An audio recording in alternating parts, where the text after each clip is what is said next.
안녕하세요. 7월 1일 날마다 주께로 말씀 묵상 보도록 하겠습니다. 오늘 본문은 마가복음 14장 12절에서 21절 말씀입니다. 사역을 하다 보면 사람에게 배신을 당해서 고통을 당하는 분들을 만나곤 합니다. 가장 친한 친구에게 보증을 섰다가 같이 큰 어려움을 당하시는 분들도 있고 또 친구에게 사기를 당한 경우들도 있습니다.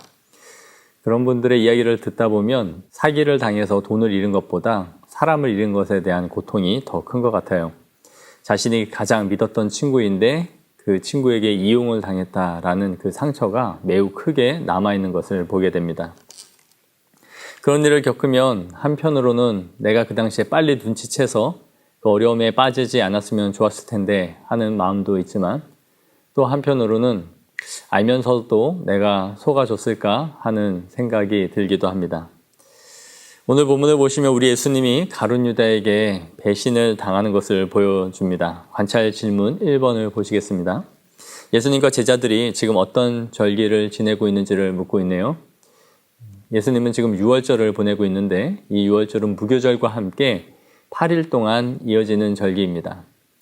이스라엘 절기 가운데 아주 큰 절기라고 할 수 있습니다. 그래서 제자들은 오늘 예수님에게 이 절기 때 식사를 어디서 할 것인지를 묻고 있는 것이죠. 관찰 질문 2번을 보시면 예수님과 제자들은 어디서 절기를 보내려고 하는지를 묻고 있습니다. 13절에 보시면 예수님은 제자 2명을 보내시면서 물 한 동이를 이고 가는 사람이 있으면 그 사람에게 우리가 어디서 식사를 하게 될 것인지를 안내해 달라고 물으라고 말씀합니다. 그리고 예수님의 말씀대로 물동이를 이고 가는 사람을 만나게 되고 그곳에서 큰 다락방 하나를 안내해 받게 되는 것이죠. 우리는 이 말씀을 보면서 물동이를 이고 가는 사람들이 많이 있었을 텐데 어떻게 제자들이 찾을 수 있었을까 하는 생각을 하게 됩니다. 원문에 보시면 여기서의 이 하인은 남자 하인을 말하고 있어요. 그러니까 대부분 여자 하인들이 물동이를 이고 갔을 텐데 특이하게도 남자가 이 물동이를 이고 갔기 때문에 제자들은 비교적 쉽게 찾을 수 있었을 것으로 보여집니다.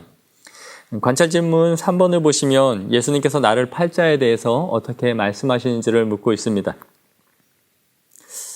예수님은 식사를 하시면서 제자들 중 한 사람이 나를 팔 것이라고 말씀하셨고 이 말을 들은 제자들은 매우 당황해하면서 자신들은 아니지 않냐고 서로 묻기 시작합니다.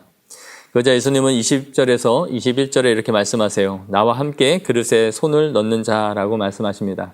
그러면서 이어서 말씀하시기를 그 사람은 차라리 나지 아니하였더라면 자기에게 좋을 뻔하였느니라 이렇게 말씀하시죠. 사람이 들을 수 있는 말치고는 매우 안타깝고 비참한 말이죠. 너 같은 사람은 차라리 없었으면 더 나았을 거야 이런 말이죠. 예수님은 현재 배신당하는 것으로 돈을 잃는 것보다 자신이 사랑하던 제자에게 자신의 목숨을 담보로 팔려지는 것을 경험하고 계신 것이죠. 우리는 이 말씀을 우리에게 적용하고 묵상해 보기를 원합니다. 예수님은 가룟 유다의 배신을 알면서도 지금 같이 식사를 하고 계세요. 우리 같으면 얼굴도 보기 싫은 이런 대상과 함께 식사를 하고 계신 것이죠. 예수님은 하나님의 뜻을 이루기 위해 가룟 유다의 계획을 알면서도 스스로 자신을 죽음의 자리로 몰아가고 계신 것을 보여줍니다. 속아주고 계신 것이죠. 앞서 말씀드린 것처럼 사람에게 배신을 당할 때 사람들은 큰 마음의 상처를 갖게 되고 그 이후로 사람과의 관계를 맺는 데에서도 큰 어려움을 겪는 것을 보게 되곤 합니다. 혹시 그런 아픈 경험들이 우리에게 있습니까? 우리 예수님도 이런 아픔을 다 겪으셨다라는 것을 묵상해 보기를 원해요. 그럼에도 불구하고 요한복음 13장 1절을 보시면 6월절에 예수께서 자기가 세상을 떠나 아버지께로 돌아가실 때가 이른 줄 아시고 세상에 있는 자기 사람들을 사랑하시되 끝까지 사랑하시니라고 말씀하세요.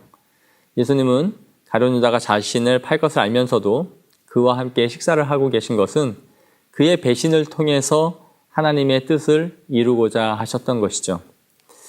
사랑하는 성도 여러분, 혹시 우리를 아프게 하고 배신했던 그런 사람들이 있습니까? 그리고 그 사람들로 인해서 오랫동안 고통을 받고 있지는 않습니까? 그런 경험을 살아가면서 하지 않으면 매우 좋겠지만 혹시 그런 일이 있었다 할지라도 그것을 통해서 이루고자 하시는 하나님의 뜻을 발견할 수 있으면 좋겠습니다. 그 삶을 통해서 내가 더 성숙하게 되고 또 하나님을 알아가게 되고 신앙이 더 굳게 세워졌다면 그 하나님의 뜻을 이룬 것에 대해서 우리가 감사하면서 또 바라볼 수 있는 믿음의 눈이 있기를 원합니다.